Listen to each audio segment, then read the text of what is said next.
नमस्कार, आपका स्वागत है ऑब्जर्वेशन की दुनिया में। एक और कोरोना महामारी से देश में हाहाकार मचा हुआ है और दूसरी तरफ कोरोना महामारी के दौरान चुनावी रैलियों की अनुमति देने पर मद्रास हाईकोर्ट का गुस्सा सोमवार को चुनाव आयोग के खिलाफ फूट पड़ा। कोर्ट ने देश में कोरोना की दूसरी लहर के लिए चुनाव आयोग को जिम्मेदार ठहराया है।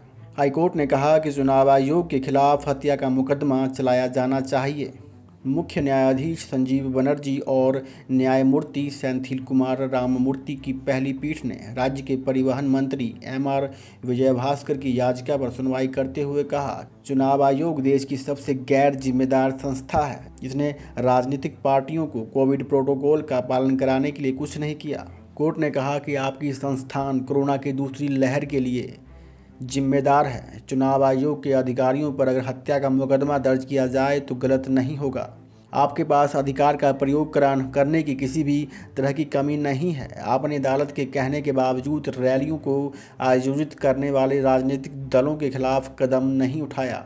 अदालत में जब चुनाव आयोग ने जवाब दिया कि उनकी ओर से कोरोना गाइडलाइंस का पालन किया गया, इस पर अदालत नाराज हुआ और पूछा कि जब प्रचार हो रहा था तब क्या चुनाव आयोग दूसरे ग्रह पर था।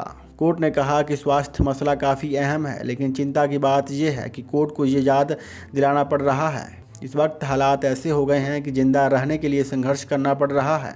हाईकोर्ट ने चुनाव आयोग को चेतावनी देते हुए कहा कि अगर 2 मई के लिए सही प्लान नहीं बनाया गया और उसे लागू नहीं किया गया तो वह मतगणना को रोक सकता है।